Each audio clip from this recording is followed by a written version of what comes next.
All right, everyone. I hope you're enjoying the Telco AI Forum. We've got a great session here. It's a pleasure to introduce VEON's Group Chief Digital Operations Officer, Lasha Tabidze. So, Lasha, thank you so much for joining the forum. John, thank you very much for having me. And good evening, good morning, or good day, everyone. So we've got about 20 minutes here. Anyone watching that would like to submit questions, please send those in. But to start, Lasha, we're going to talk about AI, of course, but I really want to talk about just this bigger idea of operators transitioning from being commodity connectivity providers to actually being a platform for providing digital services, which has been a long-running ambition. It's proven challenging for a lot of operators around the world, but I think VEON has, you've done this. You have executed a strategy, and you are definitely a digital services provider. I mean, what are some of the things that you would attribute that success to? Thanks, John. First of all, what I want to say is that we truly believe in VEON when we started to execute our Do 1440 strategy, and I'll explain what it is. We truly believe that digital services are not just extension to telecom. This is wrong. Creating digital services for the communities, for the customers, it's very important, and especially for the frontier and emerging markets. It's the way how they connect to the world. I mean, like financially, socially, or personally.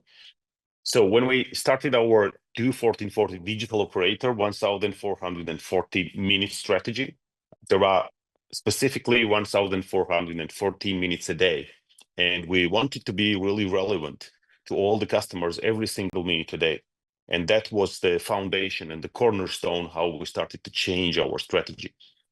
Looking into the markets, like looking bottom up, not like a big group operating in 6 countries, but 6 independent countries with its necessities, feeding the information, what will be necessary for the markets, for the communities, for people to help there. And that's how we started and tapped into financial services, healthcare services, educational services. We even reshaped all our applications, which used to be just simple self-care applications, into the local super apps, which are right now the biggest homegrown applications, which give one click away any service to the customers. So that was the first important shift, really bringing customer into the center, really understand the needs. And just to give you an example, or to our audience, some numbers, that this is not just a theory or just very beautiful words, just on Q1 results, which we announced, we are serving 160 million customers across 6 markets, and these are the SIM card users, and we serve 125 million digital application users in the verticals I named, starting from financial services up to education and healthcare services. And what is more noticeable, we are making all these services brand agnostic and telecom agnostic. So we are creating products for the markets, for people, and for the communities. And we serve now 125 million, and 32.5 million out of that has never been our telecom customer. That's where we saw that change is real. People are really using these products and are really paying for the products which are valuable for that. And proof for that is by Q1 2025, 14.5% of our top line is coming from pure digital services. I'm not speaking about incremental revenues or ARPU growth, which is of course obvious when you are launching entertainment applications, but people pay for the subscriptions. Of course, in the frontier markets we operate, there are big players from the world, big names, but people simply cannot afford them, or sometimes even the content and the applications do not consider that in these markets, mobile is not third or second screen. It's the only screen, Sean. It's the only screen, and there might be that in Dhaka, for example, a young person can apply for a job through this mobile application, where we support, for example, in our latest applications, we launched in the markets, and we will speak about this through the AI to help them to really have the right CVs, right content when they want to find a job. So just to summarize, the naming of our name of our strategy, Do 1440 digital operator for 1,440 minutes a day, this is at the core. Customer is at the core. And we see this not only as an opportunity in the markets, We see this as our commitment and our responsibility. And that's how we transformed not only the products we deliver to the markets and created super platforms and applications, but also transformed the way how we operate as a company, how we operate, what is in the center, how we create the products. So that's in summary, in a nutshell, like how VEON changed itself and became a real digital and now service provider, which is by chance happened to have a telco license as well. That's how we name ourselves. Those are some really compelling revenue figures there across your subscriber base. Lasha, you referenced your 1440 strategy. Can you give us an idea of how AI figures into that long term? That's a great question, Sean. Like after successfully executing on Do 1440, the next step we set is AI 1440, where AI stands for the augmented intelligence. And let me explain why we say this, because we do not see in AI anything artificial. We think that this technology like has to serve people and help people despite the language they speak or resources they have. This is the tool which can help all of us, and especially for VEON, it's important in our markets to really narrow down the digital divide. Because if you run after digital inclusion and you want to give the possibility to everyone in the market and no one is left behind, you have to make sure that AI, when you are embedding this into the applications or platforms or any kind of services you deliver, it's really for the market specific, speaks the local language, and is also accessible for everyone. So AI is everywhere. For VEON, of course, we always say like for us, the most important part is augmented intelligence part, where we really want and do augment the intelligence and give people the possibility, for example, to become teacher in Kazakhstan, best teacher. And by the way, it's just a week ago we launched AI tutor on our Kazakh LLM, which helps people and which helps mothers, fathers, students, and teachers to go better and learn better in Kazakh language. Or anyone who wants to learn Kazakh language, we have a gamified version, like doing it in Kazakh language. Same we will do, of course, in Bengali, in Urdu, in the languages which are underserved, which do not have, which are not so resourceful as big languages in the world, like, and due to latest research, these are the 7 ones which majority of LLMs are really training. This is English, this is Spanish, this is Italian, and so on. But there are more than 7,000 languages around the world. And we have to take care of people who speak these languages, who speak the dialects, for example, in Pakistan, and really help them to go forward. But of course, like shame on us if we don't do the like AI transformation, what we name the enterprise AI. Of course, we use AI for our networks, for even sales planning, marketing activities, or whatever it's done. Like, but it's efficiency part. For VEON, efficiency part is kind of a daily business. Augmented intelligence and giving people possibility to use our applications and also use augmented intelligence apps and agents in their local languages and dialects with the cultural nuances, this is what is strategically important. And by the way, let me say that whenever for us as a multinational, we create HR agent, it's a ready product for the B2B market. Speaking in Bengali, speaking in Uzbek, and because the companies, SMEs, or even large scale companies in the countries, they need this kind of products because this bias that AI speaks only English, this is very deep in the mindset of the people. And we have to develop, we have to invest not only in the local language, but also the local culture, the local nuances which are happening in these markets and communities. And then you create not just digital product, but you really recreate the digital life to have it the most useful for each and every person in the market. I want to linger on this for a minute because it's a really important point. You know, AI bias is a global systemic problem and it's hard to solve. With your development of local language models, I think you mentioned Uzbekistan, Kazakhstan, some other markets you operate in. You know, yes, this is key to digital inclusion as AI gets more involved in our day-to-day lives, and you know, it's the right thing to do, but it's a very strategic business decision. But just tell me how you think a little bit about that balance between addressing AI bias systemically, but also, doing what is accretive to VEON in the markets you operate in?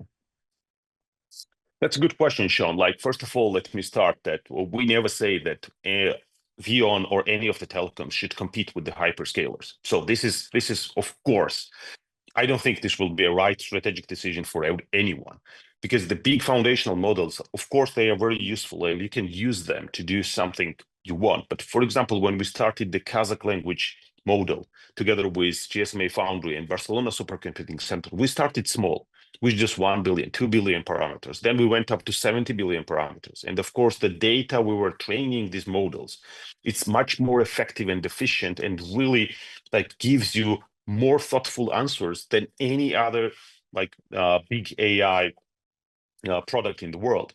So that's important. It's not about just running the race. It's about running the race differently to do what is necessary for the market, for the languages and dialects which are not in the focus and with high probability won't be in the focus of big hyperscalers, would do great work for bigger languages, but don't do the work for the small local languages. And look, like it's not just about one side of the bias that AI speaks English. It's about the prompting part as well, Sean. Like to really correctly prompt and work with the agent, this is where you're becoming effective and better version of yourself. That's what we are trying to solve. That's what we are moving to solve with augmenting all the intelligence in the language you speak in a way you will understand with your cultural and context of your country. And that's where these products are becoming really, really valuable for the customers. So that's how we do it. And of course, adding into the application, this is another part. And I think this is obvious part for all the audience, like we're sitting here, like to make personalized and entertainment application or financial advisor and so on and so forth. Yeah, Lasha, you referenced earlier the success you're having with super apps that kind of support all of these other digital service offerings. That's something that's been discussed for at least the 12 years that I've worked in telecom, and we've seen a lot of big global operators try to pursue super apps, not really that successfully. I mean, is it different in emerging markets where your mobile connection is your primary touch point to a services based economy, or is there anything that you've learned from delivering super apps that you think would be applicable to more industrialized markets? Look, like first of all, it's a very good point that I'm not trying now to similarize all the markets in the world. Like every market is different. In frontier markets, what we saw is, of course, first, like from your telecom asset, you have the biggest interaction with the customer for many years. Then all the telecoms were trying to compete with self-service applications. Great applications, but closed ecosystems. Just if you are my SIM card user, okay, very welcome, then you get some benefits. And by the way, doing this by zero rating these applications. What we did in VEON, we opened up this ecosystem completely, went into the mini app construction of the applications, and suddenly in the markets, I'm pretty sure everywhere in the markets, like telecom self-service applications are one of the biggest inside the markets. I think almost in every market it will be the same. And if you think strategically to use the asset of many millions of users and open up for everyone, and in VEON, to give you a good example, we don't use even the brand names. For example, in Uzbekistan, we operate by Beeline Uzbekistan, and our super app is Hambi. In Pakistan, our brand is Jazz, and our super app is Simosa. So we opened up completely for everyone because it's biggest homegrown asset. Most of people use it, and this is very good for the local innovators and local products who want to be part of these millennium ecosystems. And at the same time, we leverage on this massive amount of the traffic coming into the applications and suggest our solutions as well, together with our partnerships. Because I'm always saying, like, it's not about playing a game alone. It's about really strategic partnerships. We can develop something, and we do develop something, but it's not about develop something, everything yourself. It's about bring the opportunity, develop something where you have the biggest data and you feel you are strong, but also partner with the greater players who are the players in the local ecosystem as well. Lasha, we're running up on time here. I do have two questions I think that we'll be able to get through though. We've talked about AI for hyper personalization for digital services. Can you tell me a little bit about how you're thinking about AI for network management optimization, and then maybe how that relates to churn reduction and improved customer satisfaction? It's absolutely crucial. It's a great question. And that's where I said, in a way that shame on us if we don't do it. Of course, we use it. We have more than 1,000 use cases in the network, in sales, in customer service, in marketing planning. Like, this is where you are becoming more and more efficient. It's very important that every telecom, and not only telecom, every industry starts to adopt and really to use the AI in their daily use cases, because there is no one recipe that everyone will use. But sooner you start, sooner you will understand which use cases work, where you need to train more and go forward. It's very important. It's very important not only on network, but every operational module you have in your company, and plus effectiveness of your team in their daily operations. And then, last question here, Lasha, in prepping for this interview with you, I did a lot of reading about VEON. You all just have a wealth of fascinating use cases that seem like they would drive very material value to your end users. And they're all very different. So I guess help me understand in the context of VEON Group as a digital services provider, how you kind of balance this idea of driving global progress for the group while still maintaining a hyper local focus that resonates with your culturally and geographically diverse customer base. That's in the DNA. Look, we are looking to be very successful locally and progressing globally. So all the markets are creating the products using the local data, using the local best minds in the country, and of course driving that this data stays within the country. And what VEON does, how we progress as a global operator, it's phenomenal knowledge sharing, practice sharing. Because when we launch successfully financial services in Pakistan, of course, it makes us very, very, how to say, like competitive. And we launch in Uzbekistan the same. Then we go and launch in Kazakhstan. When we started like e-health with Healthy in Ukraine, which is crucial for daily life in Ukraine right now. Of course, we gather this experience and go there, but we never do that. We create something in the center and then think that one size fits all. Never. We're serving locally, but progressing globally. That's how we do this business so successful. Excellent, Lasha. I think that's a great point to end on, but I really appreciate you taking the time to have this conversation with me and share your perspective with our audience and tell us about how VEON is approaching integration of AI into its technology and to its culture. Thank you, Sean. Thank you for having me here, and thank everyone to our audience.